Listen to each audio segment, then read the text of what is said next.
This is the Detroit Sports Podcast Network.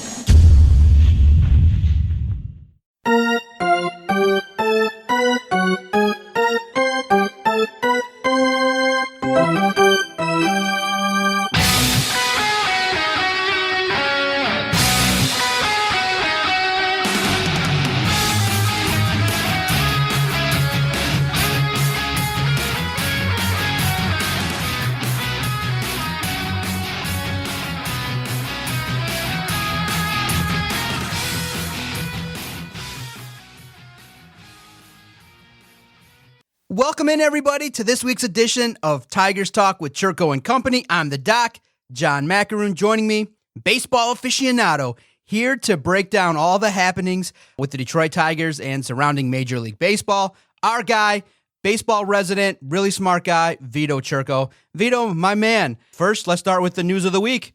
What was your reaction to the Detroit Tigers basically making a light move, shipping off a guy that they've acquired, traded and traded for the third time, Cameron Maybin? If you're Maybin, when the Tigers call you for a contract, just tell them, look, screw you guys, I'm going home. Hang up, baby. Hang up that phone or don't answer it, right? But here's the thing. Did you even know Maybin was on the team? I mean, it almost wasn't know he was on the team. I mean, seriously. And then Victor Reyes emerged onto the scene and proved to be this emerging hitter at the plate and a guy that can play some defense in the field, cover center field a little bit at Comerica Park, play the corner outfield positions very well. So he's done it all, realistically speaking, and a lot more than Cameron Maybin had done in the Tigers' uni this season as well. Maybin had battled the injury bug and whatnot as well, which didn't help out his cause and obviously eliminated a lot of playing time for him this season too with the Tigers. But Victor Reyes, obviously, they figured out is the guy of the future and not Cameron Maybin, making Cameron Maybin expendable. And they dealt him to the Cubs, and they got Zach Short in return for him. A guy that's a middle infielder, utility guy, high on-base percentage dude, slugging guy. So his OPS has been fairly well in his time spent in the minors, a 760-something OPS, I believe. A nice OBP in the minors as well with the Cubbies. So they got him in exchange for Maybin. So really a light move, like you said already yourself, John. Nothing hugely monumental or that will really affect the season and help the Tigers win this year or maybe even in the long-term future with Zach Short. Being a guy, once again, that's more of a utility guy than probably a regular at the next level when he does reach the majors one day. What was your reaction in terms of what the Tigers got? You feel like this guy can produce, somebody that can be somebody on the roster that we can count on? What do you make of Short? Well, you know what? His license is short, but I know he's not as short as me. I'll just leave it at that, too. And his bat, I don't think is going to produce in a short manner. Okay, if that even makes sense, it doesn't. That was a horrible pun there. But anyways, Zach Short is a guy who's in his 20s, still relatively young, obviously on the right side of 30, and was a number 21 prospect in the Cubs farm system before the move. So a guy that won't be a high-end prospect in the Tigers farm system, and already received a grade, a ranking in the Tigers farm system via MLB Pipeline that's not like the most appetizing, let's say, right? So he's not going to get, and he hasn't garnered rave reviews. But for Cameron Maybin, a guy that, I mean, is he a fourth outfielder? What is he? He can't stay healthy. Seems like never has in his big league career, including last year and in previous stints of the Tigers. And as you already noted yourself too, John, he's a guy that's been dealt 3 times now by the Tigers. So once again, Cameron, don't answer your phone, man. When Al Avila and company and that Tigers front office is calling you to try to negotiate a contract, don't even pick up the phone. Do not whatsoever, because he keeps getting dealt left and right whenever he's been in a Tigers uni. That has been the case for Mr. Maybin. A guy that is part of the Players Alliance, fighting for equality and rights for African Americans. So really, he's been a voice of change among the African American baseball community, along with Curtis Granderson, who founded that alliance. So it's something to look up to find out some more info about. And especially in a day and age when there has been so much, racial inequality and you name it, right? And Maybin has been a voice of reason, a voice of change, a guy that wants change, right? So he's been a positive individual inside the Tigers clubhouse, too, with that being said. A good mentor and leader inside the Tigers clubhouse. And a guy that was, I think, a good veteran presence, with that being said, for a relatively young ball club. But was he producing enough to warrant something of a large return? No. And that's why they had to settle for this deal with the Cubbies, getting Zach Short in return for him. Okay, do you think the Tigers should have moved on from Jonathan Schoop? I felt like it would have been a move that would have helped the Tigers at least pick up some prospects or a starting arm. Well, here's the thing, okay, John. I saw what you tweeted out, man, and it made me really unhappy. I guess I had not educated you enough about the Tigers and Major League Baseball and how it's run. But the Tigers, I know we can't get too ahead of ourselves, right? And that's the thing that you were trying to warn the fans of, saying, hey, this is exciting. This is, I'll say it, sexy right now, right? That they're 16-16. But they're still really a team that's probably overachieving, right? It still might not even get into the playoffs this year. So could they have moved Scope if the offer was right?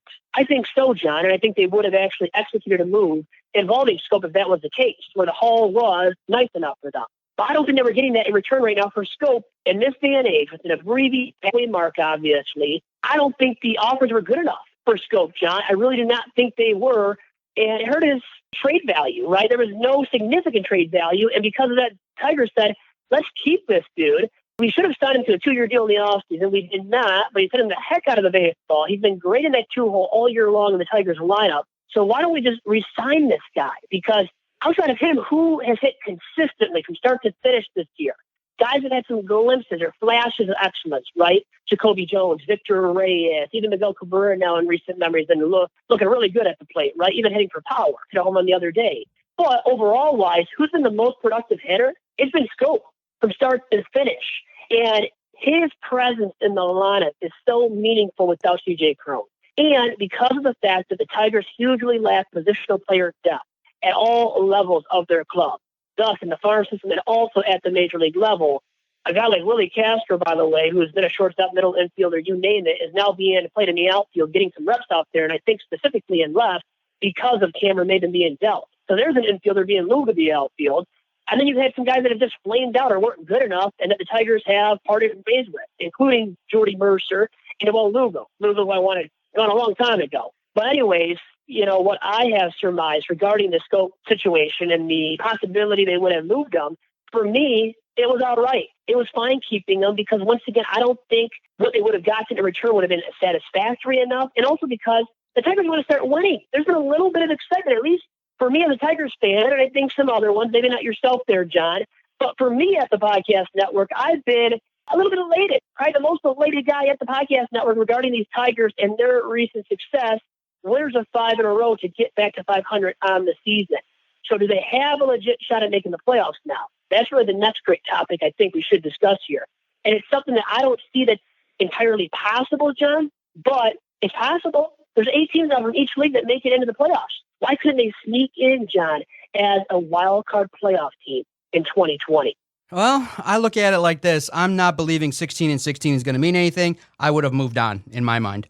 I would have moved on, and it would have been a situation in which you still look to the future, and it would have been something where you were willing to move on from them. And I just was like, I wasn't beholden or wanting to keep anybody, really. I just felt like, okay, really, maybe some of the young arms for sure, and you would have moved on, and you would have picked up maybe a starting arm or a rotational arm. I felt like 2020 doesn't mean much to me. 2021, 2022 are important.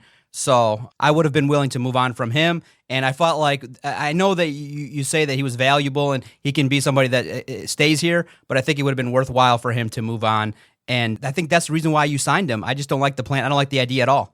John, please stop it. You're really making me sad. I might even cry now, okay? I might not be able to sleep tonight because of what you're saying right now about Jonathan Scope and the Tigers not trading up. And trust me, I have been the guy, too, that says, hey, Alavila should be under fire, right, for his lack of activity at the deadline or his porous moves at the deadline, which have been numerous, right? A lot more porous and negative moves that he's made for the Tigers up to this point than positive ones that he has made. And that's clear cut, no doubt about that right there, John. But regarding Scope, I really think he made the right decision, looking forward to 2021 and getting to become more of a competitive and relevant club at the big league level next season. And Scope will help you achieve that, man.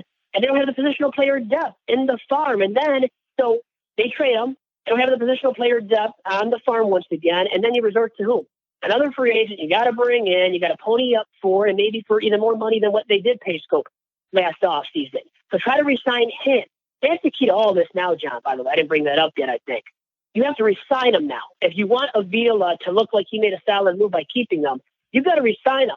And you know Scope is going to want more money than he did last offseason, too, because if he keeps this up, man, this stellar rate that he's on at the plate, hitting for average and for power with the nice high OPS, Well, this guy's going to demand a lot of money on the open market, and I can still see him testing it, even though the Tigers, I think, desire retaining him at this point. So with Avila and company in that Tigers front office, led by owner Chris Illich, pony up enough to keep his services for 2021 and beyond, I would think at least for the next 2 years, if not 3. And then you start, John, getting into that point in time when the Tigers can be, I think, extremely relevant, starting with 2022, when they should make some other moves, and I expect them to enhance the ball club at the major league level. And that's why I think, once again, they made the right decision with keeping Scope. Even though there's people like you out there, detractors out there that think, well, they are overachieving, which I admit, and that they should have dealt Scope because of that to kind of still continue replenishing that farm system. Okay.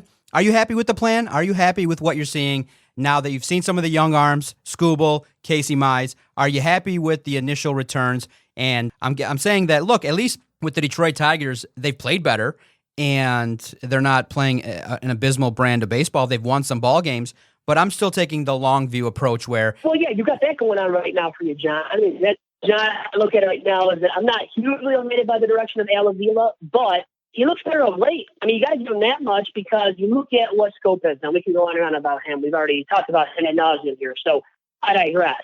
But also, even getting Austin Roman as a quality backup catcher right now as a Tigers starting catcher because of their lack of depth at the position, especially at the major league level, with Grayson Griner and company not being good enough to really contribute, especially as bats. And that's why I think, I mean, on that topic, you bring up Jake Rogers, who was part of that Justin Verlander deal with the Houston Astros, a guy that was a great guy when it came to throwing out runners at the minor league level a year ago before they called him up, and then he got up here and couldn't hit the stage of his life. No offense to him, as a young dude who could develop maybe still into a better hitter, and that's the hope, right? During all this time where he's been away from the major league club, that he can actually become a consistently productive guy, and he's much more at the very least than he showcased a year ago. So, I mean, you got a couple of dudes that who have looked all right up to date. Now, Cron got hurt, Ivan Nova got hurt, so those guys are washes now, right? We move on from them, and we look at the other moves that Vila has made up to this point. And the young guys specifically that he has drafted and brought in, and you look at Gregory Soto as an international free agent, throwing left-hander out of the pen in high-leverage situations to average his 97 consistently with the radar gun.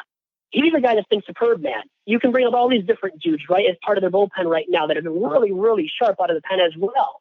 And, you know, Joe Jimenez has not been. But overall-wise, even Buck Farmer, Jose Cisnero, all these different individuals that they have on the cheap right now that are club control, at least for a little bit of time here, well, these guys have performed well, very effectively, with that being said, out of the pen. So overall-wise, the direction, well, I'm not totally elated or happy with it. I'm not going to lie to you. But I've seen some strides taken this year by the club, which make me think if they were to keep it up this year and get close to making the playoffs, that would be a positive sign for Avila in a season in which he really needed to rebound hugely after going 47-114 last season. Okay, 16-16 as we record this podcast. What do you think is going to happen now the next couple weeks? I mean, basically 28 games left. Do you see a playoff push for this version of the Detroit Tigers? I want to see a playoff push, man. I mean, I'm not totally drinking the Kool-Aid, though. You know, I don't have my blinders on. So they're not good enough, truly. But have they played well enough to be close to playoff contention? Up to this point, they sure have. And that's exciting, man, as a downtrodden Tigers fan that saw some ugly baseball all year long as you and I covered the games there at America and found them barely win any games at home, too, by the way. I mean, they were miserable at home last season and won 47 games overall in 162 games played. That was a travesty. It was a horrid year. And Avila and company looked horrid because of it, too. Well, now they rebounded a bit. And I know it's a shorter campaign. You can't totally judge based off of this season with all the COVID-19 restrictions and just conditions, right? And people testing positive for it and missing games subsequently and games being canceled and made up on the fly here to get all the games in within a 60-game season. But am I buying that or drinking the Kool-Aid right now and saying they're going to make the playoffs? I'm not willing to go out there and say that right now here on Tigers Talk. But I think more and more as the season has progressed, and if they do well, by the way, here in Milwaukee and then in Minnesota, by the way, against the Twins over the weekend, a 5-game set from Friday through Monday. Friday, a doubleheader, a single game on Saturday, Sunday, and Monday then as well in Minnesota.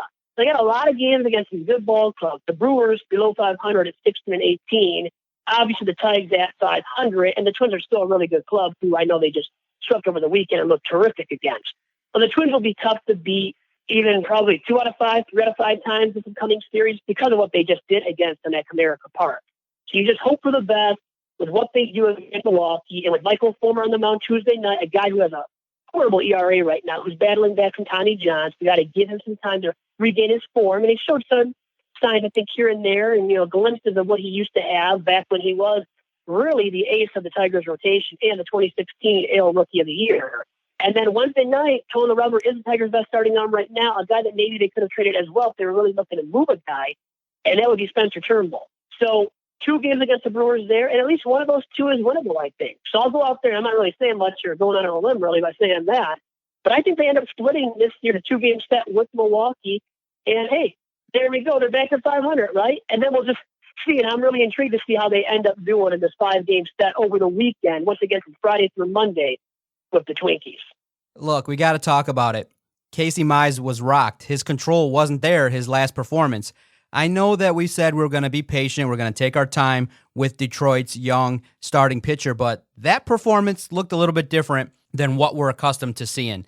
Any concern on your part based on the lack of control? The Tigers ended up winning the game, which is good in that Casey Mize's struggles have not been so detrimental. And I understand those that will say, look, this is a developmental year. This is a year you got to be patient. But that one looked like was one of the first times he looked like the moment was a little too big for him. Well, how many pitchers slipped away from him? I mean, if you watch that game, you saw him hit 3 batters in a game. Yeah, right. You saw him throw a wild pitch right past Verino. It was an ugly pitch. I don't think even a good defensive catcher like Bud Rodriguez, who, by the way, shout out to his son, right? How about Derek Rodriguez? And I think I'm probably saying his first name wrong, but it's spelled Dereck. Look it up, verify. But that is the man who's 28, coming off, 2 years ago where he was actually relevant in 19 starts with the Giants. So anyways, Bud Rodriguez's son playing off of waivers by the Tigers, and that's really cool to see. But anyways, my point about Mize here now is, sure, I'm concerned, but it is a developmental season. And the Tigers did get the W ultimately with Tyler Alexander coming out of the pen and pitching all those innings in relief and being extremely effective on Sunday in that series sweep against the Twins.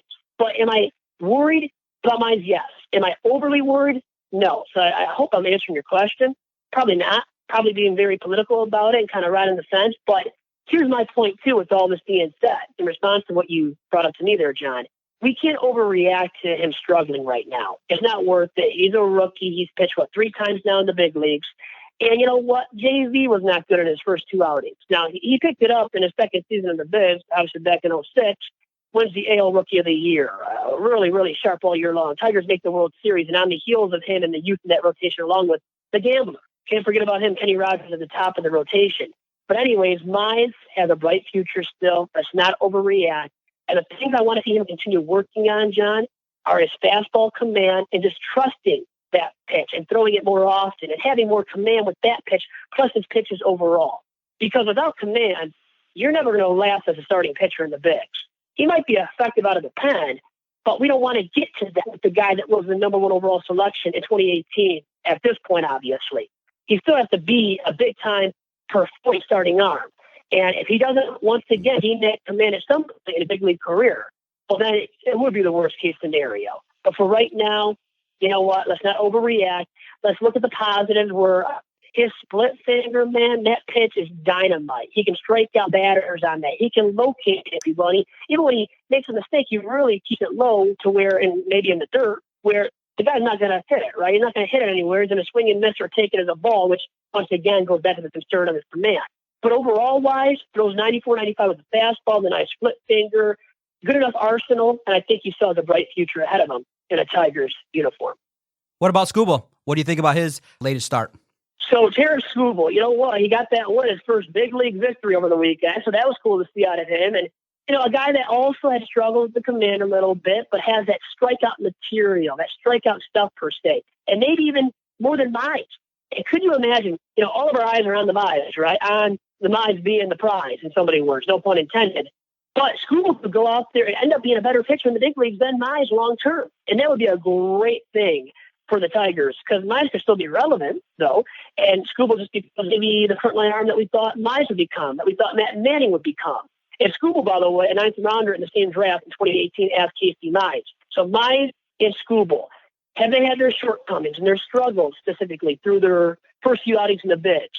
Yes, but have they showcased a few glimpses of excellence and of the makeup that has made them top-tier prospects? Yes.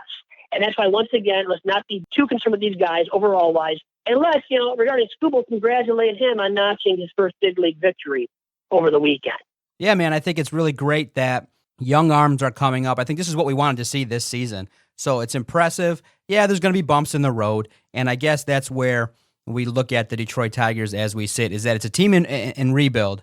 And I think I'm just willing to, take a longer view approach. But at the same time, I understand that, you had some assets that you could have moved potentially. I mean, you heard whispers that Daniel Norris was coveted by the Tampa Bay Rays. I would have been like, my overall assessment would be that Avila takes more of a passive approach instead of a more aggressive approach with a roster that, look, Daniel Norris, not part of the long-term future. Scope, maybe, but you could have gotten something for him. So those guys could have been dealt. So I just feel like Avila sits way too long and he looks for the perfect deal. And yes, I know there's a balance that you have to achieve in trying to find talent that you want to bring in. But this team, I'm not so certain yet that I'm seeing what I want to see for 2021, 2022. I just think that this is a long-term rebuild, and we may not even be talking about winning baseball until 2023. Oh, God, John. I really am not going to tweet now tonight. Thanks, man. Really appreciate that you doing that to me. But, hey, you know what? We should be a little bit excited, right? I mean, I do. I'm a Tigers fan and pundit. I'm a realist, too, about the club, and I know they're not going to achieve much this season if it's not into the playoffs somehow as a wild card team. But still, let's be excited. After last year, man, when they were horrid, I mean, they almost matched their 0-3 campaign, which you thought, would have never happened again with the Tigers. And then they almost did it. They were 5 losses short of that last season, losing $114.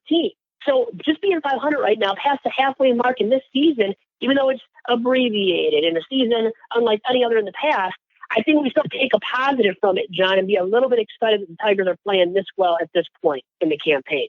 Okay, the Detroit Tigers, 500. I think that was a good week. I think that's a good rebound. Let's not discount that. I know that we're talking a little bit about the future. I'm just happy and satisfied that, hey, different brand of baseball. I think that the bats came alive. Miguel Cabrera came alive. So, look, it ebbs and flows. And in a 60-game season, I think that this team is at least making it interesting. That's all really that a couple Tiger fans and supporters could ask for, is make it interesting. Wait, are you saying that there's only a couple of Tigers fans and supporters? Is that what you meant by that? I just heard you say a couple of Tigers fans and supporters. Is that all they got in terms of fans right now, too? No, to God, not. I guess I'm one of the two. I know you're not one of the two. You're like halfway there, but we have to be realistic. And you've heard me be ultra critical in the past. If anybody's heard all these episodes of the podcast, over 200 now of Tiger stuff that we've recorded together, you and I, John, you know what? You know I'm a critical guy. You know I'm a realist for the Tigers as much as I love them. And biased a little bit, right? It's to a fault because, as I say, they were my first love and the only true love guy still up to this point.